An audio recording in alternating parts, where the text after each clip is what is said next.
Good evening everybody, Officer Woods here, back for episode 2 of our modding series. Today we are continuing from last video and we're going to be installing some essential modifications to the game called Scripthook V, or 5 rather, and what was it? Simple Trainer, that's right. So for the first thing that we are going to need to do is if we go and open our Explorer, whatever you're using, it will be fine. Let me just move my Bandicam. That will be fine. You do need to go to your settings, scroll down to the bottom, go to advanced, keep going, it's like near the very bottom. Where is it? Downloads. You want to ask where to save each file before downloading. It's a very useful thing to have. And you can choose where you want to download things instead of just your downloads folder and you having to sort it from there. But the first thing we do need to do, a link will be in the description for this stuff, but we do need a thing called Scripthook 5, and it will be the first one by AB Software Development. What you're going to need to do is download here. You see it's the newly updated version, which is good to see. You hit download on there and we'll go in direct, so you have this save as pop-up happen. You're going to go to your downloads, you're going to create a new folder called Grand Theft Auto 5 Modifications, whatever you want to call it. Mine is here, I've just done it. So you want to go inside that folder and we're going to have a few folders inside of that, but for now I'm just going to call it, well, I don't know, I'll just call it mods inside of here. But we're just going to download and save into there. That's one of the things we're going to need to use, and the other is going to be Simple Trainer. Go and type that in.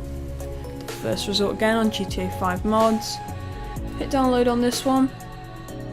We'll download it there.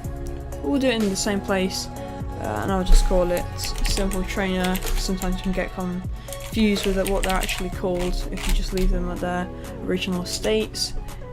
It's about 2.7 megabytes. I've got crappy internet, excuse me. But now that has finished downloading, what we're going to do is drag that over there, minimize that. We're going to get another File Explorer tab open, so right click and hit File Explorer. We will just narrow that down a bit. There.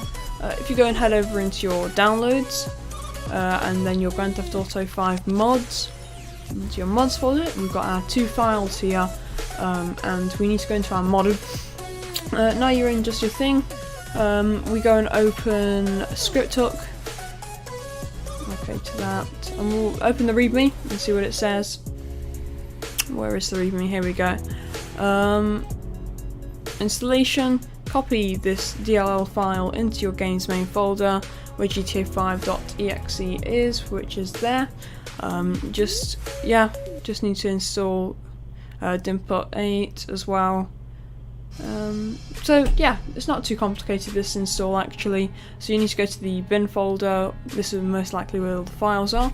Now you could have native trainer in, but it's not the best trainer. Simple Trainer is one of the best in my opinion anyway, so I'm going to skip that out by holding Control, and I'm going to hit Scripthook V like it said in the directory that we need to, in the README, sorry, that we need to drag into our Grand Theft Auto 5 game, and also Dinput 8 it said in the README, and then we're going to hit Control C, and we're going to head over to our main game directory, and then paste in there, or Control V.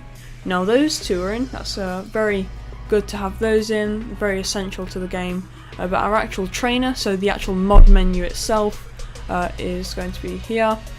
There is also just a README, that's a Word document file, but basically you've just got to drag these 2 files in. So we'll highlight them, Control C, and then bang, Control V, and put them into your main modded directory.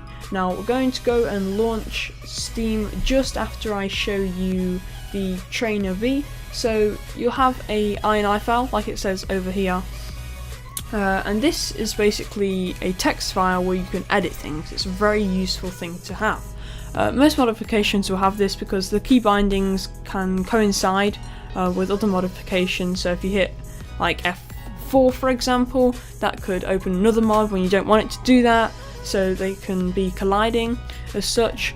So you're going to see all your things here that if you want to change or not like that. You can have a read through there, but generally it's quite a basic one, so other modifications don't copy the F3 to open menu. So I just keep it at F3 because it's easy to remember, and it's quite a good thing. We just don't need our downloads folder. Because we are not opening by Rage plugin hook or anything like that, we'll get onto that in another episode. We can just open it via Steam and it'll work. So if we go ahead over to our library, go on Grand Theft Auto 5. I'm going to just pause my download, sorry about that. It might just not help with the disk and speed the loading speed that we're going to go into. So we're just going to launch GTA 5 and I'll be right back when we're in story mode. So guys, I am in just normal GTA 5, I've just gone and launched it up. So if you hit F3 on your keyboard, there you go, and you have your main menu on Simple Trainer. This means it's all working correctly. Just tell me down in the comments, sorry, if it's not, we're going to sort it out. It's quite a very simple install.